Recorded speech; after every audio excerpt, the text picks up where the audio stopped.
Queen Vexalara was not a monarch who believed in second chances. Across the 17 systems of the Kaldrith Dominion, her name carried weight, the kind that made seasoned warriors check their weapon charges twice and junior officers reconsider their career choices.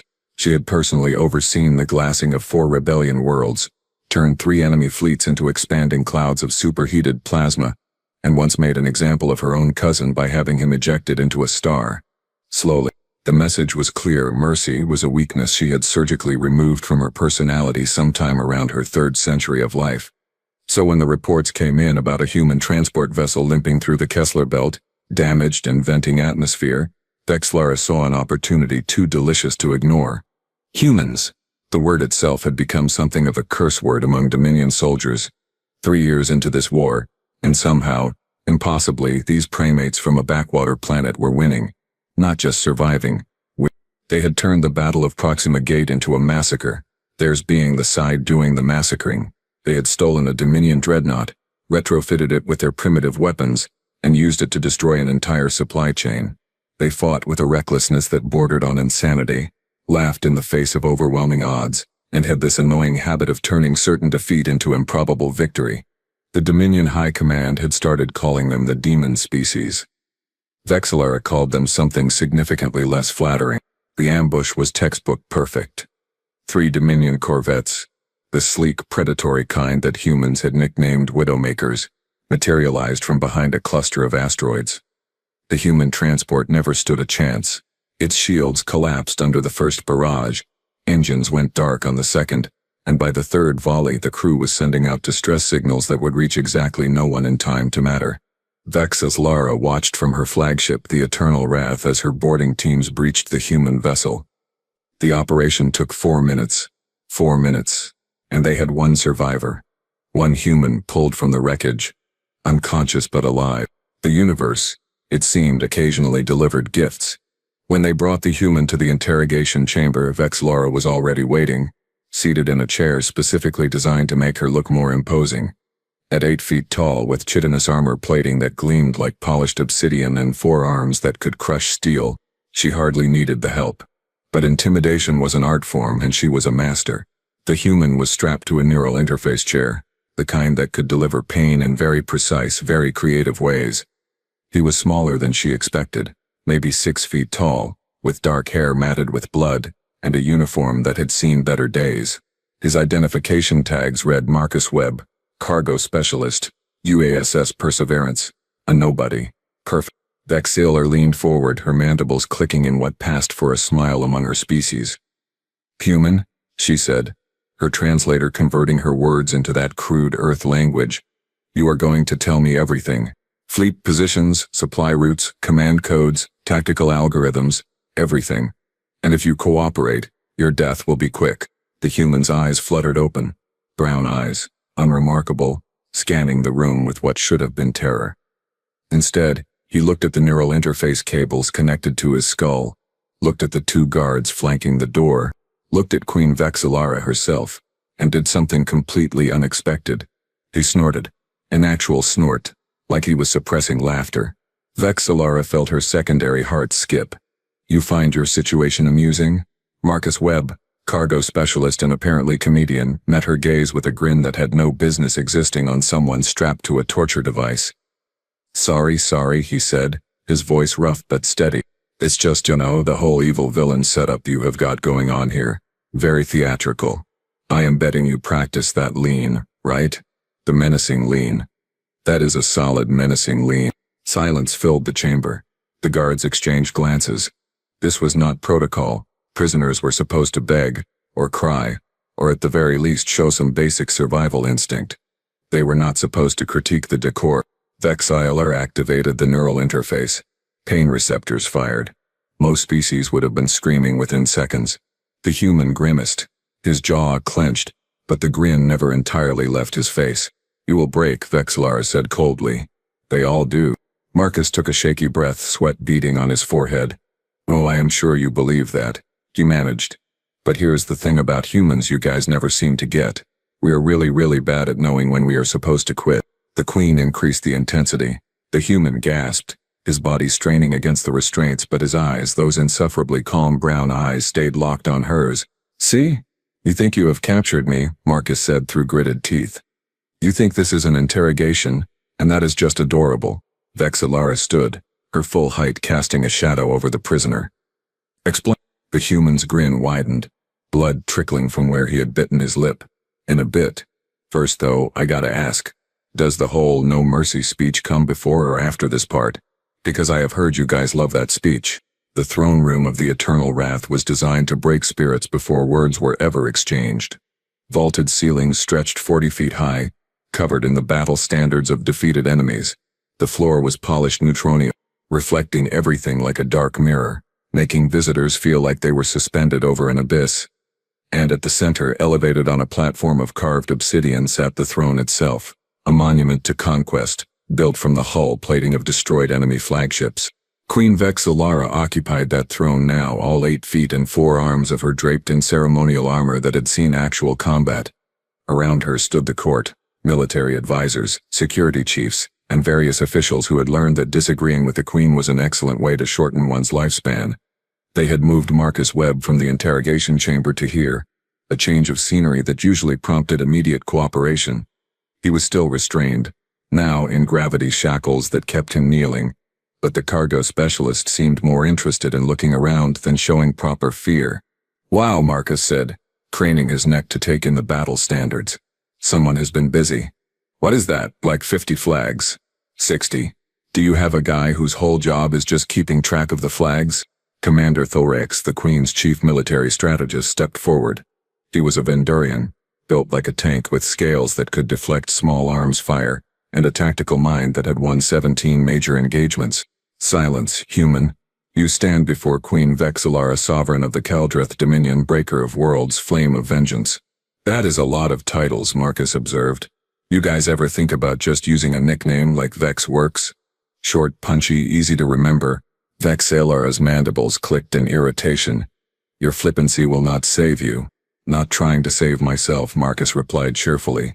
"Just making conversation, you know, prisoner-captor bonding. Team-building exercises." The Queen leaned forward, her forearms spreading in a gesture that had preceded the execution of countless prisoners. "Let me tell you what I know about your species, human. 3 years ago we made first contact with Earth. We offered you a simple choice. Join the Dominion or be eradicated. Your government chose poorly." Marcus tilted his head. "See, I remember that meeting a bit differently. Pretty sure you guys showed up, said submit or die, and our ambassador told you where you could stick your ultimatum." Thorax's scales rippled with anger. Ambassador Chen's exact words were recorded. "Before we destroyed his ship." "Yeah, Chen always had a way with words," Marcus said, something darker flickering in his eyes before the grin returned. "But you were saying something about how great your military is. Please continue. I love a good war story." Vexillara studied the human. She had interrogated hundreds of prisoners, had seen every flavor of defiance. But this was different. This was not bravado masking fear. This was genuine amusement. It was infuriating. "We expected your primitive species to fall within weeks," the Queen continued. "Instead, you have proven to be an infestation.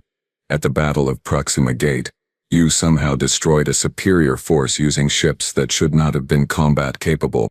At the Siege of Arcturus Station, you held for 3 months against impossible odds. At Kepler 7, you turned one of our own dreadnoughts against us." "How?" Marcus smiled. "You really want to know? I am demanding answers, not asking permission." Okay, Marcus said, shifting in his restraints. "Since you asked so nicely. See, the thing about Proxima Gate, we did not have superior firepower. We had inferior everything. But we had Captain Okoye, and she is absolutely out of her mind. She realized your shields rotate in a predictable pattern, so she flew 3 fighters through an asteroid field, used the rocks as cover, and hit your command ship in the exact microsecond window when shields were cycling. Boom. No more command ship. No more coordination. No more Thorax's scales darkened. "That information is classified." "How do you—" "We talk to each other, genius," Marcus interrupted. "Crazy concept. I know. Communication. Humans are really good at sharing stories, especially stories about how we kicked your butts." A female advisor, a serpentine callus named Sivanex, hissed from the shadows. The dreadnought theft was impossible. Our security protocols were written by people who never met a human engineer, Marcus finished. Lieutenant Jackson, mechanic from Detroit, grew up hot wiring cars for fun. Your biometric locks, child's play.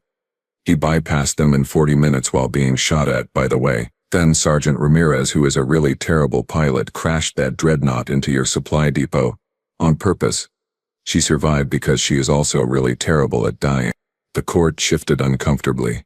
These were not supposed to be stories of human cleverness. These were supposed to be their victories. Vexillara's voice dropped to a growl. In Arcturus Station? Oh, that is my favorite, Marcus said, his grin widening. You guys surrounded the station, cut off all supply lines, and waited for everyone to starve. Standard siege tactics, very by the book. But here is what you did not know. The station commander was Colonel Hayes, and Hayes grew up on a farm. A farm. He converted the hydroponics bay into a full agricultural center, rationed like a miser, and kept 20,000 people fed for 3 months, on space vegetables and sheer spite. By the time your forces finally breached the outer ring, our reinforcements arrived. You were so focused on the siege, you did not even see the fleet coming. The throne room had gone very quiet. You find this amusing? Vexillara asked, her 4 hands clenching. Your species is outnumbered, outgunned, and outmatched. These victories are anomalies. Statistical noise. You are delaying the inevitable.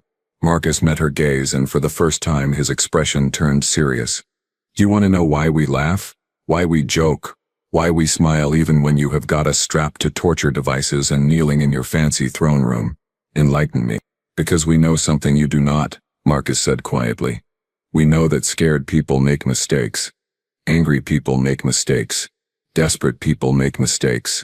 But people who laugh, people who can find humor in the worst possible situations, those people think clearly. Those people adapt. Those people win. Queen Vexillara rose from her throne, descending the steps slowly, each footfall echoing through the chamber. She stopped directly in front of Marcus, looking down at this insufferable primate who refused to break. You speak of winning, she said, her voice cold enough to freeze atmosphere. But you are here, captured. Alone, your ship destroyed, your crew dead, and you at my mercy. Marcus looked up at her, that infuriating grin returning. Here it comes, he said. The speech. Vexillara's mandibles spread wide, a gesture of absolute dominance. You are correct. This is the speech. The one where I inform you that you have no hope, no rescue, no future. I am going to extract every piece of information from your mind, and then I am going to make an example of you. I am going to broadcast your execution across every human world, so your people can see what happens to those who defy the Dominion. I am going to show them that their heroes bleed, that their courage means nothing, that their resistance is futile. She leaned down, her face inches from his. No mercy, human. I am going to give you no mercy. Marcus Webb, cargo specialist, prisoner, and apparently the most annoying human in the galaxy, started laughing. Not a chuckle, not a nervous giggle, but full, genuine laughter that echoed through the throne room like a challenge. Oh man, he gasped between laughs. You guys really do not get it at all, do you? The laughter continued, bouncing off the walls of the throne room, and with each second it persisted. Queen Vexillara felt something she had not experienced in decades: uncertainty. Explain, she demanded, her voice sharp enough to cut steel. Explain what amuses you so much about your impending death. Marcus wiped tears from his eyes, still chuckling. Okay. Deep breath. Here is the thing, Your Majesty. You said no mercy, right? That is what you said. Those were my exact words. Cool. See, here is a fun fact about humans. When someone tells us no mercy, we tend to take that as a challenge. Like, oh, you want to play hardball? Awesome. Let us play hardball. Marcus shifted in his restraints, and his grin turned predatory. You ask how I know about Proxima Gate, about Arcturus, about all our victories. I am a cargo specialist. You know what that means. Commander Thalrak stepped closer, his weapon half drawn. It means you haul supplies. Exactly, Marcus said. I haul supplies, communications equipment to be specific, quantum entanglement transceivers, the really fancy ones that cannot be intercepted or jammed, the ones that Earth Command uses for coordinating, oh I do not know, fleet-wide tactical operations. Vexillara felt her secondary heart stutter. You are lying. See the thing about my transport getting ambushed. The venting atmosphere? The damaged engines? Here is a question. Why was a cargo hauler carrying military-grade communications equipment traveling alone through a contested region? Why would Earth Command risk such valuable tech on a single undefended ship? The color drained from Sivanex's scales. Unless it was bait, Marcus finished, his voice dropping to a whisper that somehow carried through the entire room. Unless it was a trap. Unless someone at Earth Command figured out that Queen Vexillara likes making examples, likes capturing prisoners, likes taking her time with interrogations while her flagship sits nice and stationary, broadcasting her position to anyone listening. Alarms started blaring. The entire ship shuddered as something massive dropped out of faster-than-light travel directly adjacent to the Eternal Wrath. Then another. Then 6 more. The tactical displays lit up like festival decorations, showing human vessels appearing from impossible angles, having somehow navigated through the asteroid field without being detected. Battle stations? Vexillara roared. All hands, battle stations. How did they find us? Marcus held up his wrist where a small device was implanted beneath the skin. Quantum beacon. Been transmitting our position since you grabbed me. You guys really need to upgrade your medical scanners. The throne room erupted into chaos. Officers shouted coordinates, tactical assessments, damage reports. Through the viewport, the human fleet was clearly visible now.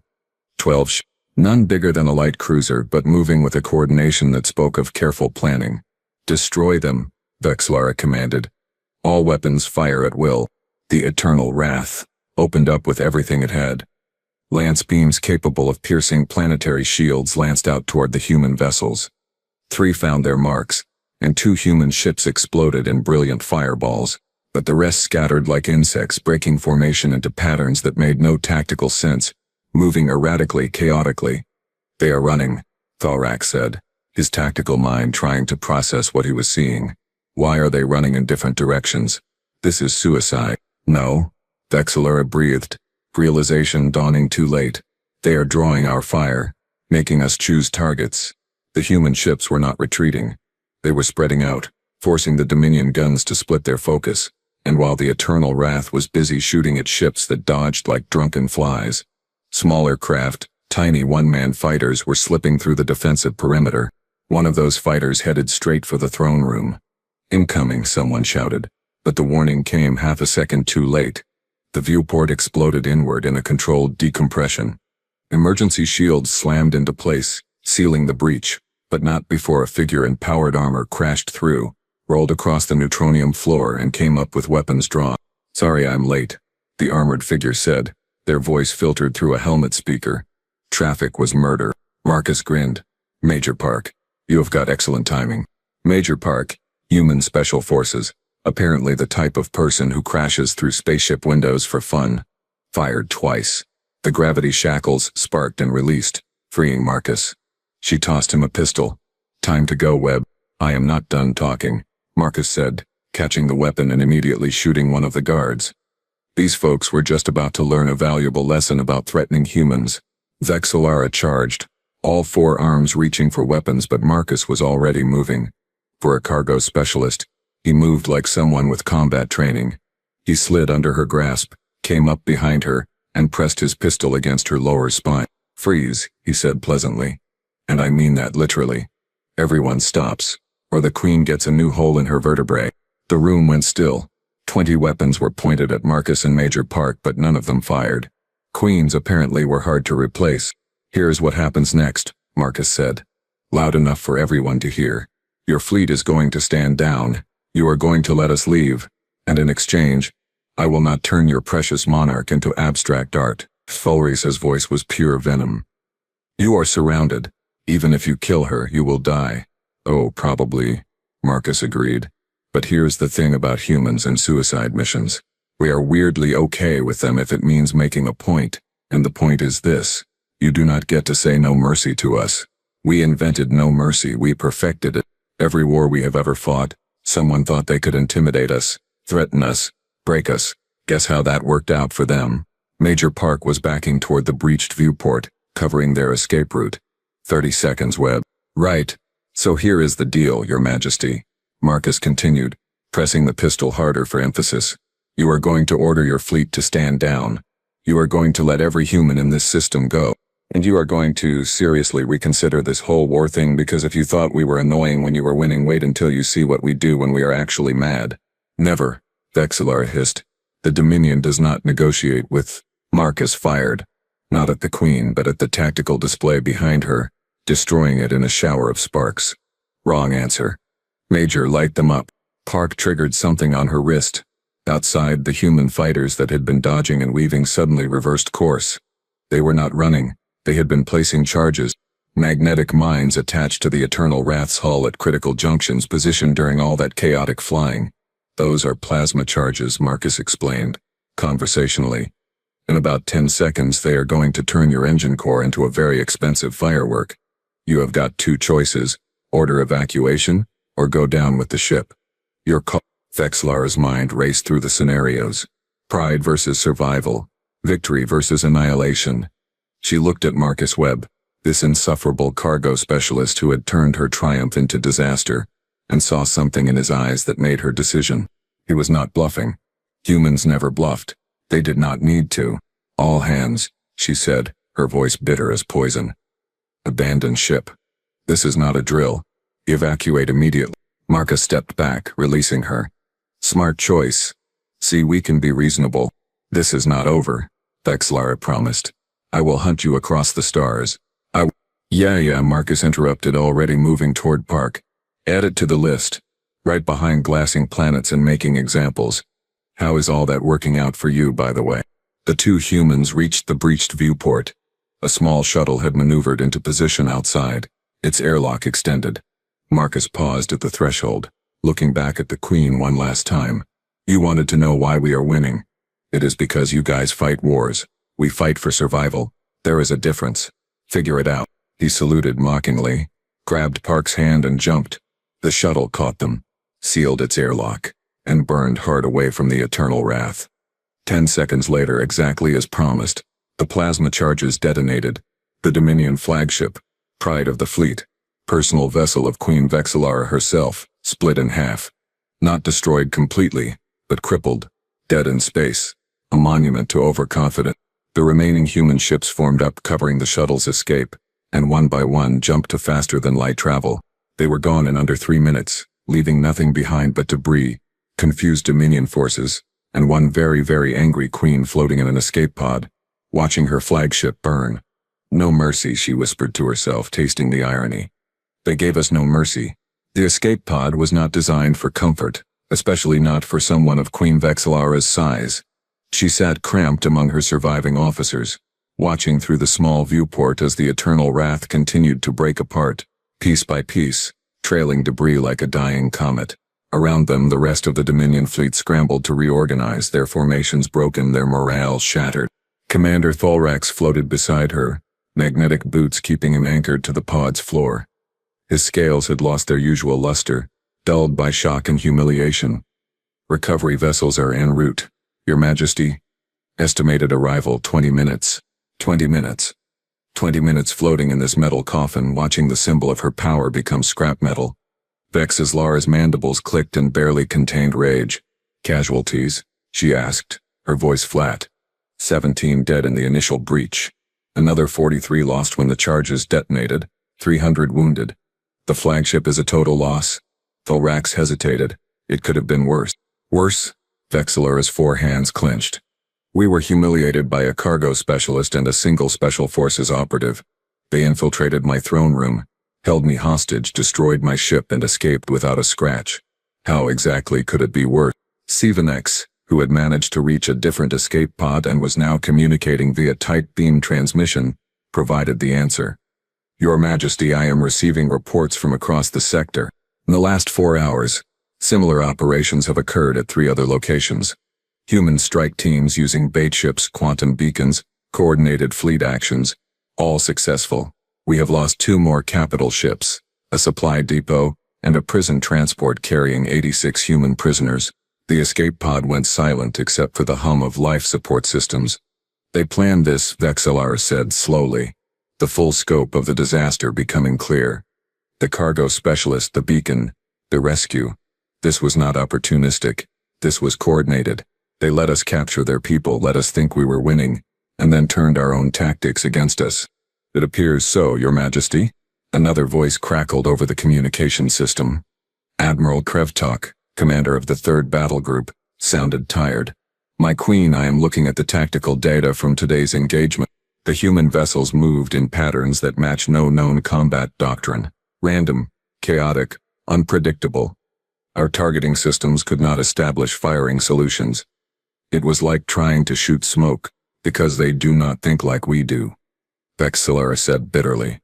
We train for precision, for coordination, for following established protocols. They train for chaos. They embrace it. They turn it into a weapon. Thorax pulled up a data pad, scrolling through reports that continued to flood in. Your Majesty, there is more. Intelligence has finished analyzing human communication intercepts from the past month. They have been sharing tactical information openly across all channels. Every victory, every successful strategy, every weakness they find in our defenses, they broadcast it. No encryption, no security protocols, just raw data freely available to any human ship that wants it. That is insane, Sivanex hissed. We could intercept it. We could prepare counters. Can we? Vexillara asked. Commander, how many unique tactical approaches have we identified from human forces in the last 3 months? Thorax checked his data. His silence was answer enough.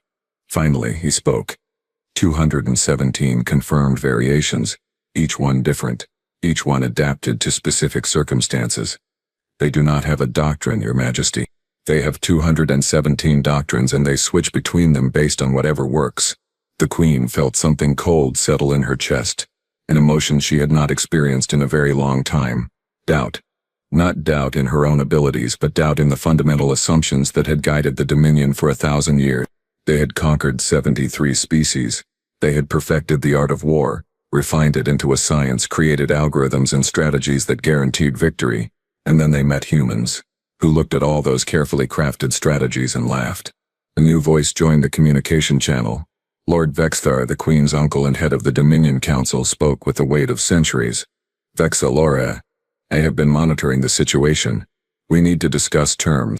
Terms? The word tasted like poison. Peace negotiations. A ceasefire at minimum. Nice. We are losing this war.